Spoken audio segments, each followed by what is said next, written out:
Feminisme menimbulkan diskriminasi sosial dan ekonomi. Waktunya 3 menit untuk pemaparan, dimulai dari sekarang. Oke, terima kasih yang terhormat Dewan Juri beserta para panitia serta moderator. Terima kasih untuk waktunya serta para pendengar di bawah. Bertepatan mengenai topik hari ini ya, mosinya adalah feminisme. Kita harus sadar bahwasannya feminisme ini kan sebenarnya esensinya adalah bagaimana kita memperjuangkan atau untuk setara dengan apa yang menjadi tuntutan atau apa yang menjadi persamaan dengan hak yang selama ini, bahkan stigma yang selalu berkembang bahwasannya patriarki adalah paket komplit dari sistem yang sudah berlaku gitu. Pun kalau misalkan selama ini kalau kita tarik dari sejarahnya, feminisme ini kan lahir karena terlalu banyak asumsi liar yang mengatakan bahwasannya ya perempuan hanya sebatas sumur, dapur, dan kasur gitu. Dan dari waktu ke waktu berkembang, kemudian banyak sekali tokoh-tokoh wanita yang memperjuangkan di sana, baik dari tokoh religius maupun dari tokoh sosial politik. Mungkin kalau kita kenal emansipasi ada Raden Ajeng Kartini, kemudian dari tokoh Jawa Barat almarhum Ibu Dewi Sartika, kemudian dari luar pun masih ada kita ambil dari tokoh dari Vatikan, ada Suster Teresa, dan masih banyak lagi. Di era modern sekarang, kalau kita lihat menimbulkan diskriminasi terhadap sosial dan ekonomi, saya rasa sepakat. Kenapa? Mulai banyak sekali pergeseran dari standarisasi stigma di lingkungan sosial. Kita masuk dalam ekonominya dulu. Banyak sekali perusahaan-perusahaan atau lapangan pekerjaan yang membuka dengan menarik syarat. Ketentuan yang pertama adalah jenjang usia, kemudian berpenampilan menarik. Kemudian daripada itu ada lagi hal-hal skill individu yang mungkin bisa dinormalisasi oleh perempuan, hanya oleh perempuan, dan itu menjadi satu jawaban. Kalau kita lihat sekarang, ketika misalkan banyak sekali influence yang bermunculan, itu dari kalangan perempuan. Bahkan kalau kita masuk dalam digital marketing, brand ambassador tuh banyak bermunculan dari perempuan. Ini yang sama akhirnya terjadi ketimpangan antara feminisme yang harusnya setara, duduk setara, kemudian terjadi ketimpangan. Dan dampaknya mulai bermunculan bahwasannya ada punchline yang bisa ditarik. Kami dari perempuan, ketika kami sudah bisa membeli keinginan kami, memenuhi apa yang menjadi wish kami tidak perlu. Ya, Terima kasih Bang Kari untuk pemaparannya. Baiklah, Assalamualaikum warahmatullahi wabarakatuh. Shalom, Om Swastiastu, nama budaya dan salam kebajikan. Sebelumnya saya mengucapkan terima kasih kepada panitia untuk final debat malam hari ini, dan terima kasih kepada Dewan Juri atas mosi yang telah diberikan. Saya Queen dari Patriot. Di sini kita sangat menarik ya, mosinya ini yang lagi happening sekali, karena saya juga melihat ada di mata Najwa. Kita membahas tentang feminisme menimbulkan diskriminasi dan ekonomi. Di sini saya sangat tidak setuju, karena kenapa wanita itu sering didiskriminasi untuk hal-hal yang dianggap tidak layak dilakukan oleh laki-laki. Jadi hanya laki-laki yang bisa untuk menjadi seorang leader, laki-laki yang kesannya dilihatkan sebagai sosok pemimpin, sehingga di kalangan ekonomi ataupun sosial, wanita itu seperti tidak memiliki tempat karena diskriminasi yang sudah tertanam di pikiran orang secara general. Wanita itu hanya bisa berkarir untuk di rumah saja. Dan ini diskriminasi ini yang sering digaung-gaungkan di kalangan orang-orang yang tidak mengenal pendidikan lebih tinggi. Di sini saya sangat tidak setuju dengan apa yang sering dilakukan kepada wanita yang memiliki cita-cita yang lebih tinggi. Terus karena feminisme ini melihat gender, kesetaraan gender ini seperti hal yang tabu.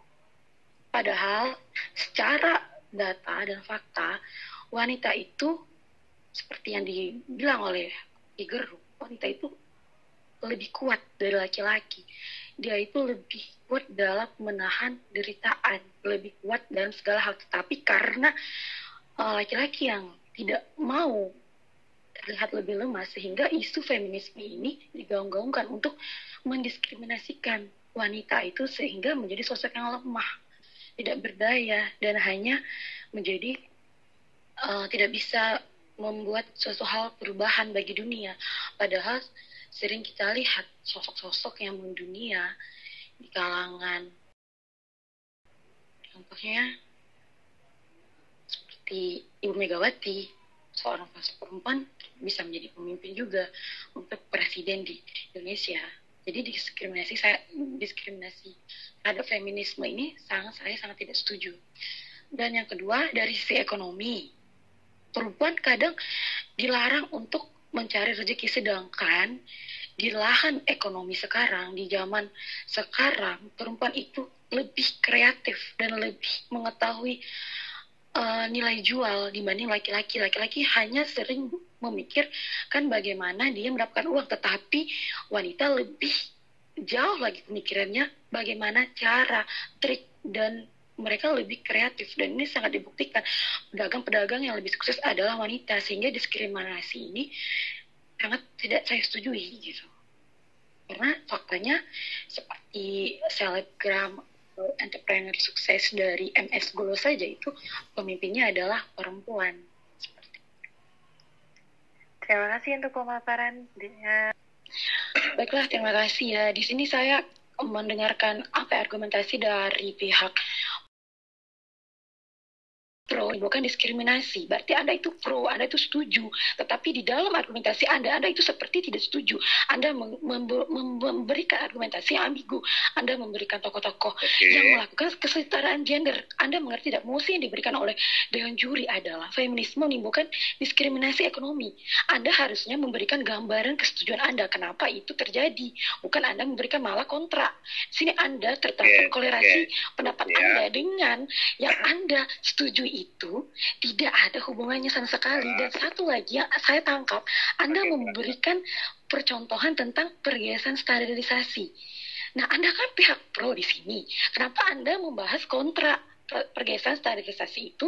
Ya karena ada diskriminasi, itu ada di pihak saya. Apakah Anda tidak mengerti dengan musim diberikan Dewan Juri sehingga Anda fatal memberikan argumentasi di awal? Itu yang saya tangkap dari Anda. Barusan saya baru menguatkan sekali lagi statement saya bagaimana feminisme ini memiliki dampak diskriminasi. Seperti contoh halnya ya barusan yang terjadi, terlalu overpower dalam bicara dan gagal untuk memahami. Yang saya bangun prolognya di awal adalah itu tokoh-tokoh sejarah dari feminisme. Itu yang saya cantumkan sejarahnya, prolognya. Kemudian daripada itu saya masuk ke dalam premisnya, saya bilang pergeseran dalam bidang posisi pekerjaan. Tidak seperti itu. Kan saya di sini sudah jelas feminisme menimbulkan diskriminasi ekonomi. Kan contoh fakta dan kenyataan yang ada prolog yang Anda berikan itu, yang Anda berikan contoh adalah itulah terjadinya diskriminasi sehingga tokoh-tokoh itu muncul untuk melakukan apa? Melakukan ini ada pergeseran, perbaikan agar tidak terjadi diskriminasi. Seharusnya Anda fokus kepada mosi Anda. Kenapa diskriminasi ini terjadi? Sehingga Anda memberikan contoh tokoh-tokoh mana gitu yang setuju dengan feminisme ini, bukan tokoh yang melakukan kesetaraan gender seperti RA Kartini itu. Enggak. Anda sudah pihak pro, berarti Anda menyetujui sisi mosi yang diberikan lewat juri. Ketika misalkan berbicara soal tentang diskriminasi kesetaraan sosial gender. maupun ekonomi, Begini, kita masuk. Segini, sebentar. Data Feminisme, sekarang, feminisme saja di situ udah oleh Kementerian di highlight saja. Anda fokus kepada argumentasi Anda di awal. Anda membawa tokoh-tokoh yang memberikan kesetaraan gender. Di sini mosinya sudah jelas. Feminisme, hak-hak wanita itu diskriminasi. Timbullah RA Kartini Anda berikan. Itu kan dia memberikan kesetaraan gender agar wanita itu tidak diskriminasi. Agar dia mendapat pendidikan. Makanya Mbak, masih harus paham dengan mosi. Ketimpangan dari patriarki yang menganggap selama ini adalah patriarki adalah jawaban paling benar. Nah, karena patriarki itu sehingga lahirlah tokoh-tokoh itu kesetaraan gender yang ingin sehingga wanita itu mendapatkan hak-haknya. Feminisme itu adalah hak-hak wanita yang sifat perempuan itu yang lebih menonjol sehingga wanita itu hak-haknya ingin diperjuangkan. Saya setuju. Kenapa? Lihat kacamata sosial sekarang. Influence yang lahir itu dari kalangan perempuan dan diskriminasi yang dihasilkan itu terhadap pergeseran posisi terhadap bidang laki-laki. Saya kasih contoh. Kalau dulu bermunculan banyak sekali itu dari kalangan laki-laki. Kemudian yang seharusnya dilakukan oleh laki-laki itu digeser oleh perempuan. Oke? Kalau kita lihat hari ini, posisi kementerian mulai bermunculan dari perempuan. Posisi keanggotaan DPR, Ketua DPR pimpinan sekarang dipimpin oleh perempuan yang nyatanya memang kapasitasnya belum cukup mumpuni. Kita lihat progresannya dari contoh tokoh bidang tersebut. Berarti di sini sudah jelas wanita mampu untuk melakukan hal itu seperti Anda berikan. Jadi feminisme ini tidak menjadi sebuah hal yang mendiskriminasi. Kalau Anda memberikan contoh itu berarti mereka mampu, tidak bisa diskriminasi. Mereka bisa, mereka mampu untuk karena perbedaan. Jadi tidak bisa orang yang memiliki sifat tidak bisa feminisme, tidak bisa Anda sifat-sifat keperempuanan itu tidak bisa menimbulkan dirinya menjadi sebuah pemimpin. Tidak bisa juga dia kalah dari sisi ekonomi. Karena sudah jelas contoh hak-hak itu. Feminisme menurut Mbak apa? Dalam terminologinya. Kenapa orang perempuan merasa tidak setara dengan laki-laki? Yang dimana laki-laki tidak pernah setara. Tapi kalian Anda tadi sudah mengatakan. Nah, Anda itu berargumentasi, Anda bilang patriarki udah jelas di situ. Udah mengatakan dari awal. Kenapa Anda bilang tidak bisa? Enggak, Anda tidak sesuai dengan apa yang Anda bilang. Anda bilang dari patriarki. Sudah ada patriarki di situ. Berarti di situ Anda sudah merasa Anda itu lebih dari wanita.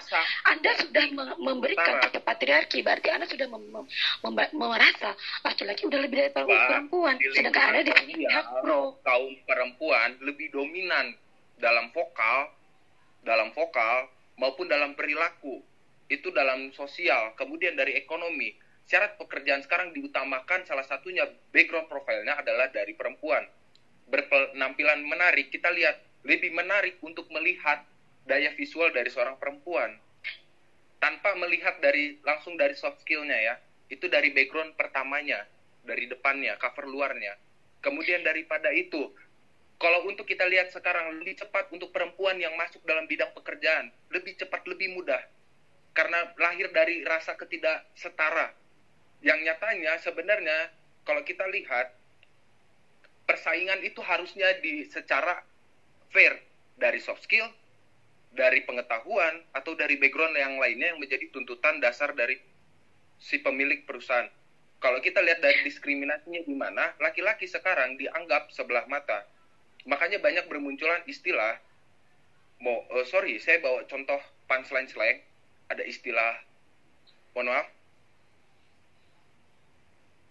karena segala macam. Tidak juga seperti itu. Itu berarti itu merupakan tamparan bagi laki-laki juga sebagai motivasi. Bagaimana kalian itu bisa menjadi menjadi lebih baik lagi. Jadi tidak ada hal-hal yang menilai Kalau bahwa Anda wanita bilang itu harus diskriminasi, lebih unggul. harusnya Tidak harus wanita yang menyebabkan lebih unggul, diskriminasi tetapi dia yang kita bisa salah. melihat faktanya. Betul. Faktanya wanita itu bisa. Karena di highlight wanita itu bisa. Jadi tidak, feminisme itu tidak harus menimbulkan diskriminasi. Sekarang kita Kalau Mbak jangan bilang lihat dari diskriminasi sifatnya. dari Jadi jangan lihat dari Mbak lihat feminismenya, tapi Anda lihat dari hasil kinerja, ya. Jadi lihat dari hasil kinerjanya, Mbak, saya kasih contoh hasilnya, value-nya itu ada. Jadi bukan dari Saya lihat dari bawa sifat contoh atau dia. karakter, tapi Waktu lihat dari ketua DPR outputnya. 2014, Outputnya apakah Anda lihat? Jadi di sini kita ketika bukan misalkan lihat dari di periodenya karakter atau Jokowi apa pertama, sifat, tapi lihat dari outputnya, apa yang sudah pembangunan dari kemampuannya, karakteristiknya, kemampuan dari apa, Mbak, yang kepemimpinannya, dimiliki sehingga dia dijadikan bisa. pertanggungjawaban. Sekarang Karena saya wanita tanya, itu faktanya ketika dia lebih perempuan sering berpikir untuk bagaimana, bagaimana dan bagaimana, diambil posisinya, how dan how, sehingga sekarang Atau jadi tidak bisa prestasi dikategorikan feminisme itu harus menimbulkan diskriminasi ekonomi, Ya, kalau tidak. kita lihat aja Tetapi sekarang bagaimana kecemasannya. kalian kalau itu yang kuat, merasa ini tidak adil, kalau kalian dibilang meningkatkan soft skill-nya bagus, soft skill itu, pertanggungjawabannya baik, dan meningkatkan kemampuan Harusnya itu tidak intelektual, ada pergeseran bersaing posisi secara jabatan. sehat. Jadi tidak mengedepankan kemudian daripada feminisme itu, kemaksimalan bersaing dari orang dengan terlalu banyak, sehat dan bisa mereka hanya mampu dibutuhkan menunjukkan atas dasar ketidaksetaraan, bukan atas dasar menunjukkan soft skill sekali lagi. tidak. Karena di zaman Sesuai sekarang penampilan laki-laki, menarik menjadi perempuan poin utama. bisa Sehingga bersaing dengan terjadinya diskriminasi, jalur karena yang laki-laki lebih jujur, mementingkan etral. Tidak ada bukan lagi penampilan. perbedaan. Kalau kamu mampu mempunyai kepenampilan yang baik, good looking, yang menarik, dan itu mereka memiliki good looking dan mereka juga bisa bersaing, good tetapi looking tidak bisa dijadikan menjadi standarisasi. tidak bisa menjadi diskriminasi, tidak bisa Pertanggungjawaban. dijadikan diskriminasi karena ketika mereka memiliki Mas sifat sudah feminim. menguatkan barusan. Ketika seseorang memiliki sifat feminim, tetapi dia mampu memberikan kinerja yang baik, tidak bisa dilakukan diskriminasi karena yang dilihat itu bukan orangnya, bagaimana outputnya, bagaimana dia bekerja, Perluan bagaimana menghasilkan, menentukan bagaimana jenjang dia. berikutnya. Sekarang Anda lihat, Kalau misalkan dari memang Anda awal bisa yang melihat ada orang-orang yang faktornya, sukses adalah orang yang bisa menunjukkan bakatnya, bisa menunjukkan karakternya. Jadi bukan dari sifatnya, tetapi kenapa orang bisa menyukai itu merupakan evaluasi bagi kita. Terima kasih. Oke, terima kasih. Oke, saya tutup ya karena masa waktu. Jadi saya mau terangkan sekali lagi, feminisme ini lahir atas dasar ketidaksetaraan gender, atas hak-hak yang merasa menjadi tuntutan. Kemudian daripada itu, kenapa terjadinya diskriminasi? Karena perubahan dalam stigma yang mengakibatkan efeknya, after effect-nya adalah perempuan sebagai makhluk visual yang lebih menarik untuk dilihat, merasa mendapatkan privilege di sana. Kita lihat, kalau misalkan tadi dibenturkan dengan dampak dari sisi ekonominya, lapangan pekerjaan lebih mudah didapatkan oleh perempuan. Dan tadi dari pihak kontra setuju akan itu, karena dari cover luar, itu menentukan jenjang berikutnya. Itu yang pertama. Kalau kita lihat lapangan pekerjaan sekarang, syarat pertama dalam pekerjaan itu salah satunya ada berpenampilan menarik. Dan itu menjadi keuntungan dari kaum feminisme. That's why menimbulkan diskriminasi di sana, yang harusnya opsi itu tidak dimasukkan. Itu. Kemudian dari sosial, perempuan lebih dominan dalam vokal. Dan kalau kita lihat nih ya, contoh kasus yang terjadi sekarang, dalam influence, itu perempuan lebih dominan untuk berbicara. Kenapa? Karena lahir dari ketidaksetaraan. Ketika dia merasa mendapat privilege itu, yang seharusnya dia bisa bantu untuk menyeimbangkan, ini dia dongkrak untuk naik sendiri. Dan letak diskriminasinya di mana? Tidak ada influence yang mengajak, yuk kita guide laki-laki untuk setara. Itu dari sosialnya. Kemudian lanjut lagi dari ekonomi. Kalau kita lihat dari soft skill, dari waktu ke waktu, wanita tidak pernah punya kesempatan untuk mencoba. Jadi letak soft skill-nya di mana untuk diperhitungkan sebagai pertanggungjawaban di sana. Selain mengandalkan visualisasi, itu udah logik. Terima kasih Bang Kari untuk closing yang telah disampaikan di mosi yang tadi sudah diberikan oleh Dewan Juri. Sebenarnya enggak ada ya. Oke, silakan. Baiklah, di sini sesuai dengan mosi ya. Di sini feminisme menimbulkan diskriminasi dan menimbulkan diskriminasi ekonomi dan sosial ya. Di sini saya jelas kontra dan saya tidak setuju karena perempuan itu, ya zaman sekarang emansipasi wanita itu tidak boleh dilakukan diskriminasi. Hak-hak wanita itu harus diperjuangkan.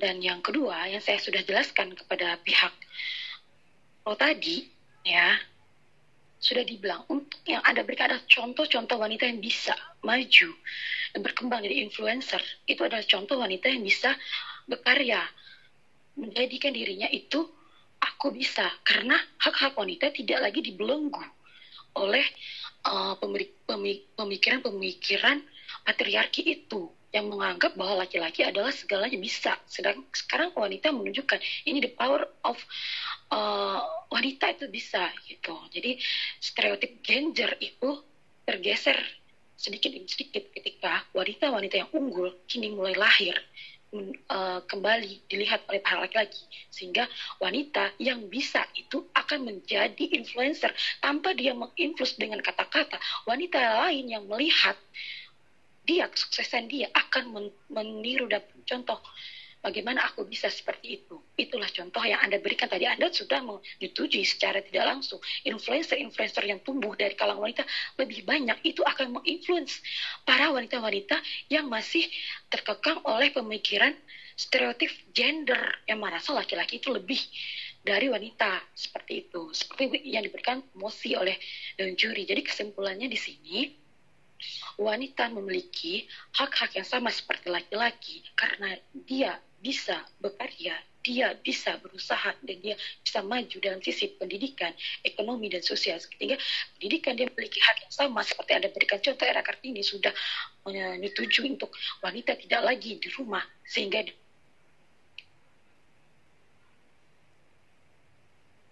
Baik, Kak Queen, terima kasih.